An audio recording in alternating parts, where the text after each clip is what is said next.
চট্টগ্রামে গত এক সপ্তাহে করোনার নতুন ভ্যারিয়েন্টে এখন পর্যন্ত আক্রান্ত হয়েছে ৮ জন।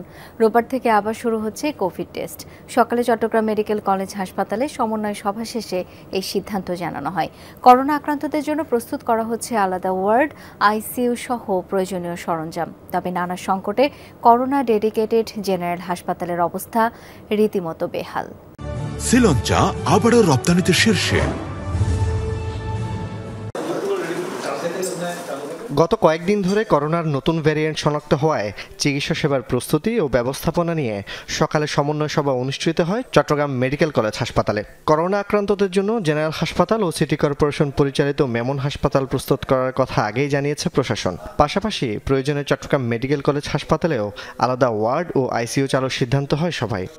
আমরা টেস্ট চালু করে দিচ্ছি কালকে থেকে, তারপর কোভিড টেস্ট শুরু হয়ে যাবে কালকে থেকে। কোভিডের জন্য আমাদের 10 বেডের একটা আইসিইউ আমরা অলরেডি রেডি করে রাখছি। ওখানে সেন্টার অক্সিজেন লাইন আছে, ওখানে হাই ফ্লো নেজার ক্যানন আছে, ওখানে ভেন্টিলেটার আছে, সব কিছু আছে।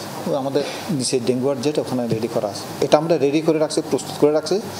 যখন কোনো সাপোর্ট লাগে তখন আমরা কিন্তু এখান থেকে দিই।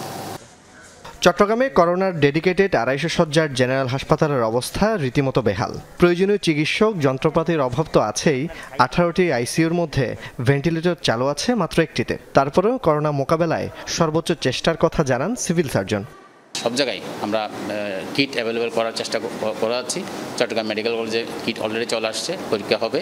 বেসরকারি পর্যায়ে মাউশুর hospital, Max hospital, Park View, তারপর ইপি হেলথ পরীক্ষা নিরীক্ষা হচ্ছে। আমরা সতর্ক আছি, সবাইকে আমরা সব জায়গায় আমাদের স্বাস্থ্য কমপ্লেক্সগুলো এবং আমাদের যে general hospital Chittagong medical college সব জায়গায় আমরা বলেছি সতর্ক থাকার জন্য। চট্টগ্রামে গত এক সপ্তাহে করোনার নতুন ভ্যারিয়েন্টে এখন পর্যন্ত আক্রান্ত হয়েছেন 8 জন, যার মধ্যে 3 জন জেনারেল হাসপাতালে চিকিৎসাধীন। জোবায়েত ইবনে শাহাদাত, যমুনা নিউজ, চট্টগ্রাম।